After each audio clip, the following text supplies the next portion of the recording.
गणेश जी का जो अवसर होता है, जो समय होता है, तिथि होती है, वो कौन सी है, इसका भी यहाँ पर वर्णन किया गया है।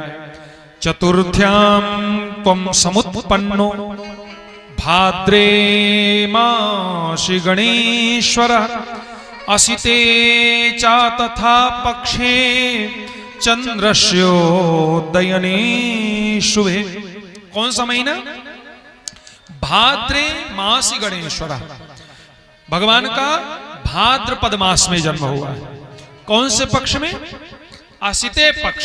सित और असित दो पक्ष होते हैं जिनको हम कृष्ण और शुक्ल कहते हैं, है ना। कृष्ण माने काला होता है तो इसलिए उसको असित भी कहते हैं। तो यहाँ पर कृष्ण पक्ष में, इसी पक्ष में कन्हैया भी आए थे, है ना। तो कृष्ण पक्ष में, और तिथि कौन सी?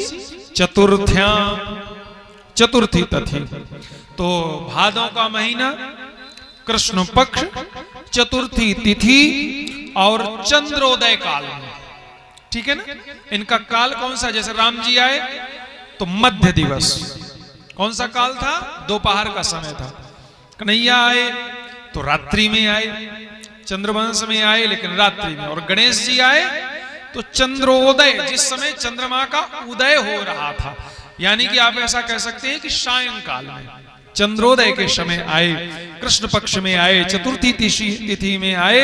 इसलिए इस तिथि में जो व्यक्ति भगवान की पूजा करता है गणेश जी की, लेकिन अकेले नहीं, यहां पर लिखा है प्रथमे चा तथा यामे गिरजाया सुचेतसा। गणेश जी अकेले पूजा नहीं स्वीकार करते।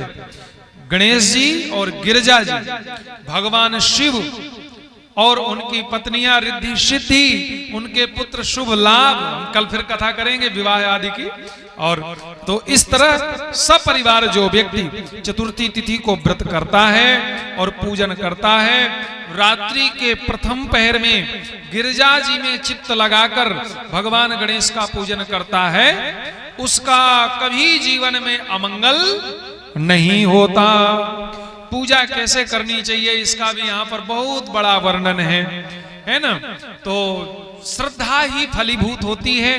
सामग्री बहुत भी जुटा लो और श्रद्धा नहीं है तो आपको फल पूर्ण नहीं मिलेगा। और यदि सामग्री कम भी है, श्रद्धा अधिक है, तो आपको पूर्ण फल प्राप्त होगा। कलयुग में श्रद्धा ही फलवती है। अन्य युगों में तो सामग्री फलवती होती थी। क्यों? क्योंकि कलयुग में सामग्री में दोष है। आप इसको स्वीकार कर लीजिए। हम लोग पूरी तरह से बाजार पर निर्भर हो गए हैं। लिखा है शुद्ध घी, लेकिन है कि नहीं इसको कोई कह नहीं सकता। लिखी है शुद्ध हमन की लकड़ी, लेकिन कौन सी है, कैसी है, क्या पता। इसलिए हम श्रद्धा रखें। हाँ, वो वस्तु है तो फिर है, पूर्ण श्रद्धा के साथ। तो श्रद्धा ही महाराज फलवती है। ये कलयुग का लक्षण है। तो इसमें बहुत वर्णन लिखा हुआ है, कैसे भगवान की सेवा करनी है, कैसे पूजा करनी है, किन किन पदार्थों का।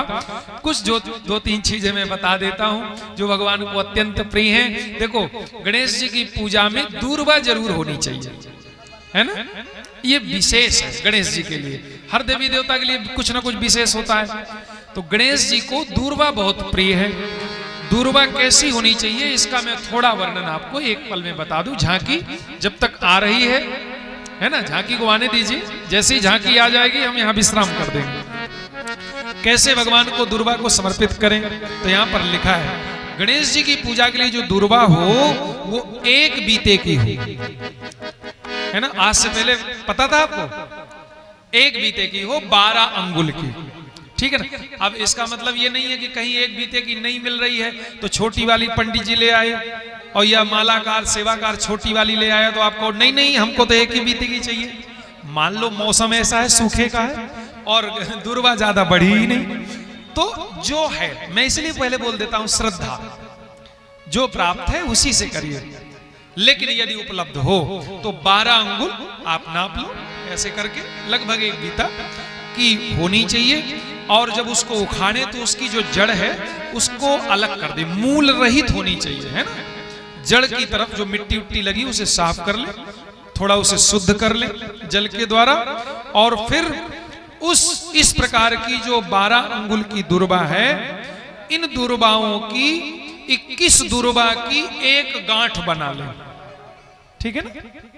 ऐसी चुन चुन करके एक एक दुर्बा, 21 दुर्बा, और फिर उसकी गांठ बना ले 21 दुर्बा की, और फिर ये 21 दुर्बाओं की एक एक गांठ बनाकर भगवान के सब नामों से भगवान का स्मरण करते हुए उनको नित्य प्रति जो माला पहनाता है, या विशेष रूप से साल में भाद्रपद मास कृष्ण पक्ष चतुर्थी को यदि कोई माला पहनाता है, तो महाराज यहाँ पर लिखा है कि उस दिन व्रत करते हुए यदि कोई जीव ऐसा कर लेता है तो उसके संपूर्ण मनोरथ पूर्ण हो जाते हैं, और अगर ऐसा 1 वर्ष तक कर ले तो महाराज वह संसार में सिद्धि को प्राप्त करते हुए और फिर भगवान के धाम को प्राप्त हो जाता है। यहाँ पर लिखा है, एवं व्रतेन संपूर्णे वर्षे जाते नरस्तदा उद्यापन विधिं कुर्यात् व्रत संपूर्ण हे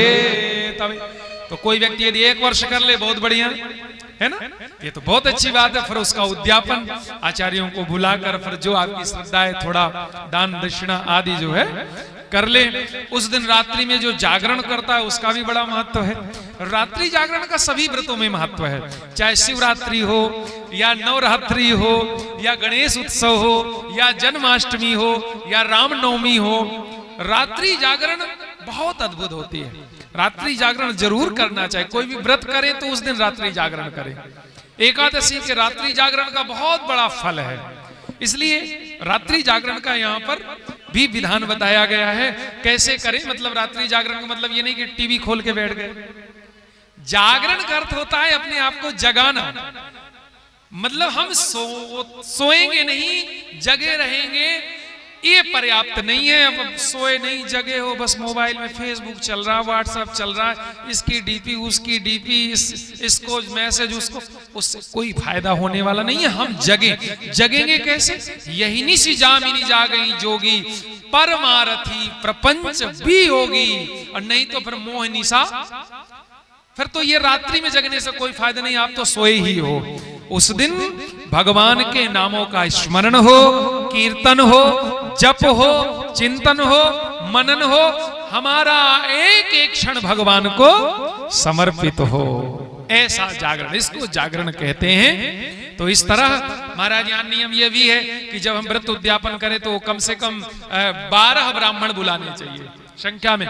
तो ऐसा मत कि नहीं 12 आपकी व्यवस्था नहीं है तो 1 बुलाओ, लेकिन बढ़िया परफेक्ट पूरी श्रद्धा के साथ उनको जिमाओ, उनको भोग लगाओ। और इस तरह भगवान के यहाँ पर नामों का भी वर्णन है, गणेश जी के, है ना, तो बहुत से नाम हैं। तो भगवान के उन नामों की एक छोटी छोटी पत्रिकाएं आती हैं गीता प्रेस से, है ना। गणेश जी के 108 नाम, शिव जी के 108 नाम, राम जी के, है ना, और भगवान विष्णु के, कृष्ण जी के, और सहस्त्र नामों की भी पुस्तकें आती हैं। तो वो पुस्तकें ले ले और उनका नाम स्मरण करें उस दिन, और बड़े कम मूल्य में उपलब्ध हो जाती हैं। और यहाँ पर अब लिखा है कि जो ऐसा कर लेता है तो उसको क्या क्या प्राप्त होता है, ये आप और सुन लीजिए थोड़ा सा। इदम सुमंगलमाख्यानम।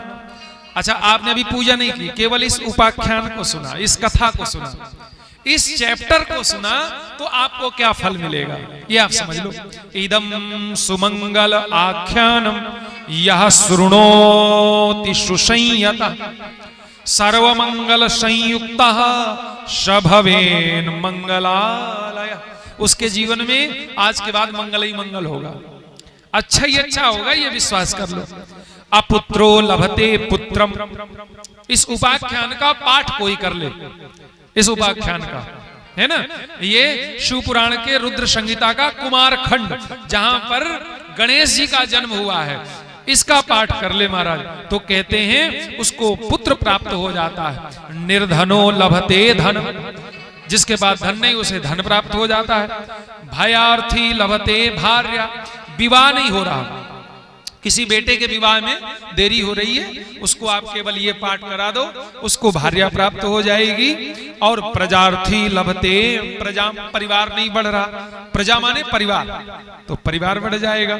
आरोग्यम लभते रोगी, किसी को बहुत रोग हो रहा है, बार बार रोग हो रहा है, भगवान की दुर्बा से पूजा करे और महाराज निश्चित रूप से उसका रोग दूर होगा। सौभाग्यम दुर्भगो लभे, बहुत आप श्रम कर रहे हैं, बहुत परिश्रम कर रहे हैं, फिर भी आपको धन लाभ नहीं हो रहा, तो महाराज आपका सौभाग्य बढ़ जाएगा, आपके घर में धन धान्य की वृद्धि होने लगेगी। और नष्ट पुत्रम नष्ट धनम प्रोसिता चा पतिम लभे, यदि धन पुराना आपके पास था नष्ट हो गया, या पुत्र जन्म लेते हैं और नहीं रहते, तो भी इस व्रत को करने से चतुर्थी के दिन कृष्ण पक्ष भाद्रपद मास में व्रत करे, जागरण करे और महाराज भगवान की पूजा करे, निश्चित रूप से उसको सारे संकट दूर हो जाएंगे, इसमें कोई संशय नहीं है। यात्रा काले च पुण्या है श्रृणोति समाहिता, कहीं जा रहे हैं, मैंने पहले बताया यात्रा काले, तो भगवान का स्मरण करके जाएं, ऐसा गणेश जी की महिमा है। और आगे महाराज फिर कार्तिकेय जी के और गणेश जी के और भी अन्य जो बड़े सुंदर सुंदर चरित्र हैं उनका वर्णन है, विवाह आदि का वर्णन है। देखो गणेश जी जो प्रथम पूज्य हुए, तो किसी काल में यह भी वर्णन आता है कि गणेश जी महाराज ने राम नाम की परिक्रमा कर ली। एक बार दोनों भाइयों में शर्त लग गई कि महाराज प्रथम पूज्य गणेश जी नहीं, हम भी होंगे। कार्तिकेय जी ने कहा, तो बोले भाई इसकी परीक्षा ली जाएगी। और दोनों भाइयों में एक शर्त और लगी कि हमारा विवाह कराइए, तो गणेश जी बोले हमारा पहले होना चाहिए, कार्तिकेय जी बोले हमारा पहले होना चाहिए। गणेश जी बुद्धि के देवता हैं, तो गणेश जी ने महाराज तुरंत माता पिता की परिक्रमा कर ली, क्योंकि माता पिता के रूप में सारा संसार ही समाया हुआ है। और कार्तिकेय जी जाने कितने वर्षों तक घूमते रहे इधर उधर, और फिर लौट के आए तो शंकर जी ने कहा कि निश्चित रूप से गणेश बुद्धि के देवता हैं और इसलिए गणेश जी ही प्रथम पूज्य होंगे। अब इधर चिंतन हुआ कि महाराज गणेश जी का, कार्तिकेय जी का पावन जो विवाह उत्सव है वो भी होना चाहिए। नारद जी ने आकर सूचना दी, कहा गणेश जी का जो पावन विवाह उत्सव है वो महाराज रिद्धि और बुद्धि के साथ संपन्न होगा और सब लोग प्रसन्नता के साथ गणेश जी के इस पावन विवाह उत्सव में सम्मिलित होते हैं। तो हम लोग विवाह की ये जो चर्चाएं हैं, दो पुत्र प्राप्त होते हैं इनको, जिनको हम लोग शुभ और लाभ कहते हैं।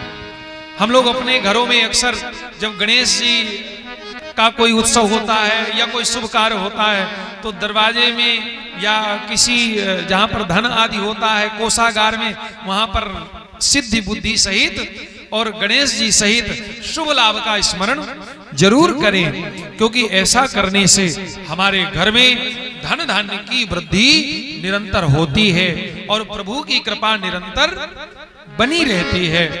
आप इन चरित्रों से यह शिक्षा जरूर लें। तो भगवान का इस तरह सुंदर मंगल में पाणिग्रहण संस्कार हुआ और कार्तिक पूर्णिमा के दिन सभी देवता सभी ऋषि आए और कृत्तिका नक्षत्र से युक्त कार्तिक पूर्णिमा तिथि में कुमार के दर्शन का बड़ा लाभ है। कार्तिकेय जो कुमार हैं, खड़ानन हैं, इनके भी दर्शन का यहाँ पर वर्णन है कि जो इनके दर्शन कृत्तिका नक्षत्र से युक्त कार्तिका पूर्णिमा हो, कार्तिक का महीना और पूर्णिमा, और उस दिन कृत्तिका नक्षत्र हो और उस दिन भगवान कुमार की पूजा की जाए तो बहुत लाभ प्राप्त होता है। इनका भी यहाँ पर बहुत बड़ा वर्णन है। भगवान शिव इनको भी कृपा प्रदान करते हैं और इस तरह ये जो कुमार खंड है रुद्र संहिता का, ये अवसान की ओर जाता है और श्री शिव महापुराण के रुद्र संहिता पंचम खंड युद्ध खंड में हम लोग कल के पावन समय में और भी अन्य चरित्रों को श्रवण करते हुए आगे देखिए। अब मात्र आप लोगों के पास 3 दिन बचे हैं। खूब अधिक से अधिक संख्या में आइए, भगवान के पावन चरित्रों को हम लोग आगे श्रवण करेंगे। तो आज की कथा यहीं पर हम लोग विश्राम करते हैं। समय काफी हो गया है, अभी आप लोग दिव्य आरती का दर्शन करेंगे, 7 बज गया है, और भगवान गणेश का भी दर्शन करें मंगलमयी। और सब लोग भगवान गणेश को जो भी आपकी श्रद्धा भावना है उसी अनुसार भगवान को अपनी भावना श्रद्धा के अनुसार द्रव्य पुष्प आदि समर्पित करें। गुरु गणेश जी महाराज की जय।